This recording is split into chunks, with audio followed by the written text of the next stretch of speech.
4000 হাদিস থেকে নির্বাচিত 4টি হাদিস। আসসালামু আলাইকুম ভিউয়ার্স। আমি যে হাদিসটির নিয়ে এখন আলোচনা করব, হাদিসটি খুব মনোযোগ দিয়ে শুনুন। 4000 হাদিস থেকে 4টি হাদিস নিয়ে এখানে আপনাদের সঙ্গে কথা বলতেছি। বিভিন্ন ধরনের গাছের ভিডিও দেখুন আর হাদিসের কথাগুলো শুনুন। হাদিসের কথাগুলো যদি আপনারা বোঝেন, আল্লাহ বুঝার তৌফিক দান করুক এবং মানার তৌফিক দান করুক। যদি হাদিসেরটি মানেন ইনশাআল্লাহ অনেক অনেক ফায়দা হবে। তাহলে চলুন বেশি কথা না বলে শুরু করি। হযরত শাকিক বালাকি বলেন, আমি 4000 থেকে 400 এবং 400 থেকে মাত্র 4টি হাদিস নির্বাচন করেছি। হাদিস 4টি হলো: 1 নাম্বার, স্থায়ী আত্মাকে কোনো নারীর সাথে সম্পৃক্ত করবে না। নারী আজ তোমার তো কাল অন্যের। তুমি যদি কোনো নারীর আনুগত্য করো তাহলে সে তোমাকে জাহান্নামে নিয়ে যাবে। 2 নাম্বার, সম্পদকে কখনো অন্তরে ঠাঁই দেবে না। এই সম্পদ আজ তোমার হাতে আছে, তা কাল অন্যের হাতে চলে যাবে।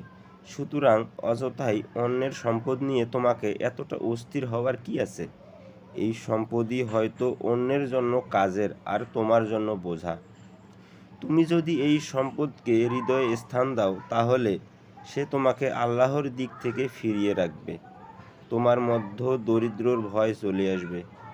অবশেষে শয়তানের গ্রাসে পরিণত হবে। 3 নাম্বার, যে বিষয়ে মনের মধ্যে সংশয় জাগে সেই বিষয়ে হাত দিবে না। মুমিনের অন্তরই সাক্ষী, যা বিচারক।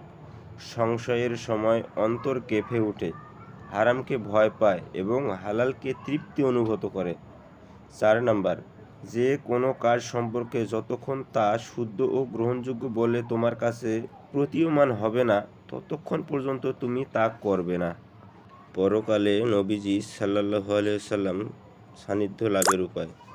একবার হযরত সাল্লাল্লাহু আলাইহি সাল্লাম ইরশাদ করেন, আয়েশা, পরকালে যদি আমার সঙ্গে মিলিত হতে চাও তাহলে তোমাকে এই পৃথিবী জীবন গ্রহণ হবে মুসাফিরের মতো।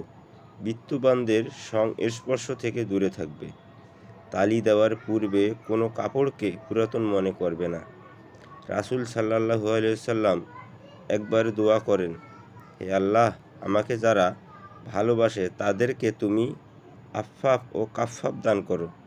আফফাফ অর্থ হলো চারিত্রিক পবিত্রতা আর কাফফাফ অর্থ হলো প্রয়োজন পরিমাণের জীবিকা। প্রিয় দিনদার ভাই ও বোনেরা, আমি আপনাদের মাঝে যে হাদিসগুলোর বিষয়ে আলোচনা করলাম, এই হাদিসগুলো যদি আপনারা মানার চেষ্টা করেন বা মানেন, ইনশাআল্লাহ এই পৃথিবীতে বিমুখ হওয়ার সম্ভাবনা খুবই কম। তো আমি আশা করব এই হাদিসগুলো মানার।